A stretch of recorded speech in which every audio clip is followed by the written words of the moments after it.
মিথুন রাশির 10টি বড় দোষ ও তার সহজ সমাধান। Gemini zodiac weakness.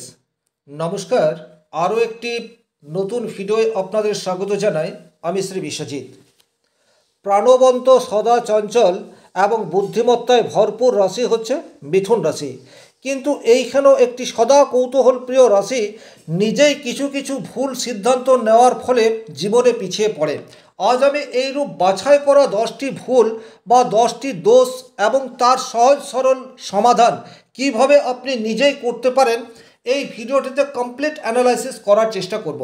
সম্পূর্ণ ভিডিওটি দেখলে আপনি নতুনভাবে নিজেকে চিনতে পারবেন এবং আপনার মধ্যে যে দুর্বলতাগুলি রয়েছে সেই দুর্বলতাগুলি কিভাবে আপনি নিজেই কাটিয়ে উঠতে পারেন তার পথ সেটাও আপনি পেয়ে যাবেন। চলে আসছি মূল আলোচনায়। দেখুন, মিথুন রাশির সবচেয়ে দুর্বল স্থান সেটি হচ্ছে অতিরিক্ত কথা বলা বা বাচালতা। স্বভাবতই বুধ প্রভাবিত রাশি হওয়ার জন্যে কথা বলার সহজাত গুণ এটি মিথুন রাশির মধ্যে রয়েছে, কিন্তু পরিস্থিতির গুরুত্ব না বুঝে কোনো একটি মন্তব্য করে ফেলার ফলে মিথুন রাশির জাতকরা কিন্তু ততটা সম্মান পায় না যতটা সম্মান পাওয়া এদের উচিত। তাই নিজের ভুলেই এরা নিজের ক্ষতি এটা অনেক সময় করে ফেলে। আপনার মধ্যেও যদি এই বদ অভ্যাসটি রয়েছে, সেক্ষেত্রে এটার থেকে পরিত্রাণ পাওয়ার জন্য সব সময় পরিস্থিতির গুরুত্ব বুঝে কথা বলুন। যেখানে সেখানে কোনোরূপ মন্তব্য করবেন না। বিশেষ করে যেখানে আপনার মন্তব্যের প্রয়োজন নেই সেই জায়গাকে যতটা সম্ভব এড়িয়ে চলুন। প্রত্যেক দিন সকালবেলায় কিছুটা মর্নিং ওয়াক করতে পারেন, মেডিটেশন করতে পারেন, ধীরে চলো এই নীতি নিতে পারেন। সেক্ষেত্রে বাচালতা এই বদ অভ্যাসটি থেকে আপনি বেরিয়ে আসতে পারবেন। নাম্বার 2 যে নেগেটিভ বা দোষ রয়েছে মিথুন রাশির মধ্যে সেটি হচ্ছে সিদ্ধান্তহীনতা। দেখুন, আপনারা প্রত্যেকেই জানেন সঠিক সিদ্ধান্ত এবং সেই সিদ্ধান্তে দীর্ঘদিন লেগে থাকলেই সাকসেস পাওয়া যায়। আর মিথুন রাশির জাতক জাতিকারা চরম সিদ্ধান্তহীনতায় ভোগে। একই ডিসিশন দীর্ঘক্ষণ ধরে রাখতে পারে না। সকালে যে চিন্তাভাবনা বিকালেই সেই চিন্তাভাবনার পরিবর্তন হয়ে যায়। তার ফলে কিন্তু কাঙ্ক্ষিত সাকসেস এটা পাওয়া যায় না, আর এটা পাওয়ার কথাও নয়।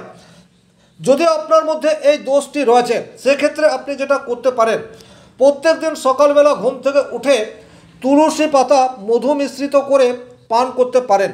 এছাড়া হনুমান চালিসা পাঠ এটা আপনারা নিয়মিত করতে পারেন। মেডিটেশন এটাও আপনারা নিয়মিত করতে পারেন। সেক্ষেত্রে কিন্তু আপনাদের সিদ্ধান্ত নেওয়ার ক্ষমতা অনেকাংশে ইনক্রিজ হতে পারে। নাম্বার 3 যে নেগেটিভ বা বদ অভ্যাসটি রয়েছে সেটি হচ্ছে ধৈর্যের চরম অভাব। আপনাদের মধ্যে ধৈর্য নেই বললেই চলে, আর ধৈর্য ছাড়া সাকসেস এটা কিন্তু আশা করা যায় না। তাই আপনি যে কর্মটি করছেন সেই কর্মে কিছুটা পেশেন্স এটা আপনাকে রাখতে হবে। যে কোনো কাজ শুরু করার আগে মনের সাথে বা নিজের সাথে কমিটমেন্ট করতে হবে, আমি এই কাজটা কমপ্লিটলি করব। এটা যদি আপনি নিয়মিত করতে পারেন সেক্ষেত্রে কিন্তু আপনার যা ট্যালেন্ট রয়েছে তার মূল্য আপনি দিতে পারবেন। আর অনেক মিথুন রাশির জাতক জাতিকা নিজের ট্যালেন্ট বা নিজের স্কিলের 100% রেজাল্ট তুলে আনতে পারে না শুধুমাত্র ধৈর্যের অভাব থাকার জন্য। আপনার মধ্যেও যদি এইটি রয়েছে, অবশ্যম্ভাবী সবচেয়ে ভালো উপায় রয়েছে মেডিটেশন, মর্নিং ওয়াক, কিছুটা শরীর চর্চা। নাম্বার 4 যে বদ অভ্যাসটি রয়েছে সেটি হচ্ছে মনের মধ্যে অস্থিরতা। বারবার নিজের সিদ্ধান্ত এটা পরিবর্তন করে ফেলা। এটার জন্যে কিন্তু আপনি আপনার গুরুত্ব সেটা হারিয়ে ফেলছেন। আপনার স্কিল, আপনার দক্ষতা, আপনার ট্যালেন্ট এটাকে আপনি নিজেই মূল্য দিচ্ছেন না। যখন আপনি আপনাকে মূল্য দেবেন না তখন সমাজ আপনার স্কিলকে কিভাবে মূল্য দেবে, এই বিষয়টি আপনাকে মাথায় রাখতে হবে। মিথুন রাশি অত্যন্ত কৌতূহলী এবং চরম বুদ্ধিমান রাশি হওয়া সত্ত্বেও শুধুমাত্র ক্ষণে ক্ষণে মত পরিবর্তন করার জন্য এরা কাঙ্ক্ষিত সফলতা থেকে বঞ্চিত হয়ে রয়েছে। যদি আপনার মধ্যে এই বদ অভ্যাসটি রয়েছে সেক্ষেত্রে আপনি যেটা করতে পারেন সেটা হচ্ছে প্রত্যেক দিন গণেশজির আরাধনা এটা আপনি করতে পারেন। গণেশজির বীজ মন্ত্র এটা আপনি নিয়মিত জপ করতে পারেন। এছাড়া সবুজ পোশাকের ব্যবহার এটা আপনারা বাড়িয়ে দিতে পারেন। কিছু সময় নিজের সাথে সময় কাটাতে পারেন। সেক্ষেত্রে কিন্তু আপনারা নিজেকে চিনতে পারবেন, আর যখনই নিজেকে চিনতে পারবেন আপনার যে দক্ষতা রয়েছে, আপনার যে স্কিল রয়েছে, তার যথার্থ রেজাল্ট আপনি নিজেই তুলে আনতে পারবেন। নাম্বার 5, গভীরতা না থাকা, অর্থাৎ যে কোনো বিষয়কে হালকা করে দেখার মানসিকতা, পরিস্থিতির গুরুত্ব না বুঝে সেখানে ঝাঁপিয়ে পড়া, এটার জন্য কিন্তু আপনার মধ্যে যে কোয়ালিটি রয়েছে সমাজ সেই গুণের কদর করছে না। ফ্যামিলিতে আপনার যে ভাবমূর্তি তৈরি হওয়ার কথা, ফ্যামিলিতে যে সম্মান পাওয়ার কথা, সেই সম্মান থেকে আপনি বঞ্চিত হচ্ছেন। তাই পরিস্থিতির গুরুত্ব এটা আপনাকে বুঝতে হবে। আর এটার জন্য সবচেয়ে ভালো উপায়, সবচেয়ে ভালো মাধ্যম হচ্ছে নিয়মিত হনুমান চালিসা পাঠ করা।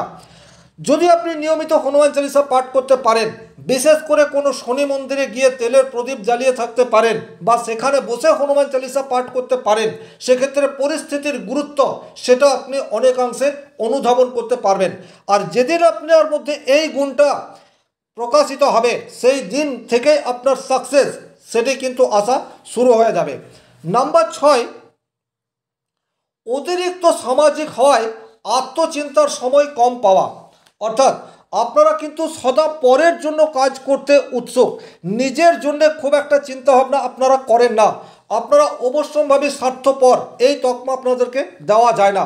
অতিরিক্ত সোশ্যাল ওয়ার্কের সাথে যুক্ত থাকার জন্যে আপনারা বারংবার ইউজ হয়ে যাচ্ছেন। নিজের জন্যে কিছু সময় এটা আপনাকে বের করতে হবে। ফ্যামিলির জন্য, আপনার পেশার জন্য আপনাকে কিন্তু সামাজিক কাজ থেকে কিছুটা হলেও বিরত থাকতে হবে। সেক্ষেত্রেই কিন্তু আপনি আপনার যে ট্যালেন্ট, আপনার যে স্কিল রয়েছে সেটাকে যথার্থভাবে কাজে লাগাতে পারেন। অর্থাৎ এর মানে এটা নয় যে আপনাকে সোশ্যাল ওয়ার্ক করা থেকে বিরত থাকতে হবে। এটার মানে হচ্ছে নিজের প্রতি দায়বদ্ধতা, ফ্যামিলির প্রতি দায়বদ্ধতা, এটা আপনাকে অনেকাংশে বৃদ্ধি করতে হবে। আপনার মধ্যে যদি এই বদ অভ্যাসটি রয়েছে, সেক্ষেত্রেও আমি একটাই উপায় বলবো, সেটা হচ্ছে প্রত্যেক দিন সকালে নিজেকে, নিজের ফ্যামিলির মানুষজনকে প্রত্যেকের নাম নিজের মনের সাথে বলা, প্রত্যেকের চাহিদা যেটা আপনি পূরণ করতে পারেন সেটা নিজের মনকে একবার স্মরণ করিয়ে দেওয়া। সেক্ষেত্রেই কিন্তু আপনার যে ট্যালেন্ট রয়েছে সেটাকে আপনি যথার্থভাবে কাজে লাগাতে পারবেন। নাম্বার 7, গুজব ছড়ানো বা ভুল তথ্য শোনা বা পরিবেশন করা, এই কাজেও কিন্তু মিথুন রাশি অনেকটা এগিয়ে রয়েছে। এটাতে যেমন আপনি নিজে এন্টারটেন হয়ে পড়েন, কিন্তু সমাজের জন্য এটা অনেক সময় ক্ষতির কারক হয়ে যায়, আর ফ্যামিলির জন্যও এটা অনেক সময় প্রবলেমেটিক এটা হয়ে যায়। আপনি আপনার অজান্তে এই ভুলটি কিন্তু বারংবার করে ফেলেন। তাই যে কোনো গুজবে কান দিলে হবে না, গুজব ছড়ানো থেকেও আপনাকে বিরত থাকতে হবে। এটার জন্য যেটা প্রয়োজন সেটা হচ্ছে নিজেকে এবং নিজের ফ্যামিলির প্রতি দায়বদ্ধ, এই বিষয়টি আপনাকে বাড়াতে হবে। আপনার মধ্যে যে দায়িত্ব রয়েছে সেই দায়িত্বকে প্রত্যেক দিন স্মরণ করতে হবে। সেক্ষেত্রেই কিন্তু আপনি এই সমস্ত কাজ থেকে নিজেকে দূরে সরিয়ে রাখতে পারবেন। নাম্বার 8, কোনো সম্পর্ককে গুরুত্ব না দেওয়া। অর্থাৎ আপনাদের মধ্যে ফ্রেন্ডশিপ নেচার এটা তো যথেষ্ট মাত্রায় রয়েছে, কিভাবে যে কোনো অপর মানুষকে আপন করে নেওয়া যায় এই কোয়ালিটি তো আপনাদের মধ্যে পর্যাপ্ত মাত্রায় রয়েছে, কিন্তু আপনার কাছের মানুষকে গুরুত্ব না দেওয়া সেটিও আপনাদের বড়ই একটা দোষ। তার ফলে কিন্তু আপনার বন্ধুর সংখ্যা অনেক হলেও প্রকৃত হিতাকাঙ্ক্ষী বন্ধুর সংখ্যা অনেকাংশে কম থাকে। আপনার ক্ষেত্রেও যদি এই ঘটনাটি বারংবার ঘটছে, সেক্ষেত্রে শনিদেবকে তুষ্ট করার উপায় নিয়মিত শনি মন্ত্র জপ, শনি মন্দিরে যাওয়ার অভ্যাস এটা আপনাকে করে ফেলতে হবে। নিজের মনকে বোঝাতে হবে অতিরিক্ত বন্ধু নয়, কিন্তু প্রকৃত বন্ধু প্রয়োজন। নম্বর 9, অহংবোধ বা নিজেকে সেরা ভাবা। দেখুন, এই বদ অভ্যাসটি থাকার জন্য আপনি কিন্তু নিজেকে ঠিকঠাকভাবে সমাজে প্রতিষ্ঠিত করতে পারছেন না। আপনার মধ্যে ট্যালেন্ট রয়েছে, কোয়ালিটি রয়েছে, নলেজ রয়েছে, কিন্তু চাপা অহংবোধ বা আমিত্ব, আমিই পারি, এই বিষয়টিও রয়েছে। এই জায়গাটাকে কিন্তু আপনাকে বর্জন করতে হবে। যদি আপনি এটা করতে পারেন সেক্ষেত্রে সাকসেস সেটা আপনার কাছে অবশ্যই ধরা দেবে। এটার জন্য নিজেকে সবসময় সেরা এটা ভাববেন না, পরের মতকে গুরুত্ব দেওয়া এই বিষয়টির অভ্যাস সেটাও আপনাকে নিয়মিত করে ফেলতে হবে। নাম্বার 10, নিজেকে অতিরিক্ত ব্যস্ত রাখার প্রবণতা, এটিও কিন্তু আপনাদের মধ্যে দেখতে পাওয়া যায়। অর্থাৎ প্রকৃত অর্থে আপনি কোনো কাজ করছেন না, কিন্তু সমাজের কাছে, ফ্যামিলির কাছে এমন ভাবধারা, এমন ক্রাইটেরিয়া তৈরি করে রেখেছেন আপনি সদা ব্যস্ত। এটার জন্য আপনার কাছে যে সুযোগগুলি আসছে, সেই সুযোগের উপযুক্ত সদ্ব্যবহার সেটিও কিন্তু আপনি ঠিকঠাক করতে পারছেন না। যদি আপনার মধ্যে এই বদ অভ্যাসটি রয়েছে, সেক্ষেত্রেও আপনাকে সংযত হতে হবে। প্রতিদিন মেডিটেশন এটা করতে হবে নিজের প্রতি এবং নিজের ফ্যামিলির প্রতি দায়বদ্ধ। এটা কিভাবে আপনি কমপ্লিট করতে পারেন, সবার চাহিদা কিভাবে পূরণ করতে পারেন, সেটার জন্য নতুন নতুন কৌশল এটা আপনাকে ভাবতে হবে। সর্বশক্তিমান ঈশ্বর আমাদের প্রত্যেককেই কিছু দোষ, কিছু গুণ, কিছু ত্রুটি দিয়েই পাঠিয়েছেন। কিন্তু আপনি যদি আপনার দুর্বল জায়গাগুলিকে চিহ্নিত করতে পারেন, সেক্ষেত্রে সাকসেসের পেছনে আপনি অনেকটাই এগিয়ে যেতে পারবেন। আমার উদ্দেশ্য সেটাই রয়েছে।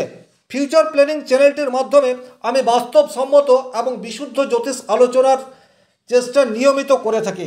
তাই চ্যানেলে নতুন হয়ে থাকলে চ্যানেলটিকে সাবস্ক্রাইব করে পাশে থাকা অল নোটিফিকেশন বেল আইকনটি প্রেস করে দিন। আজকের ভিডিও এ পর্যন্তই। ভালো থাকুন, সুস্থ থাকুন, ধন্যবাদ।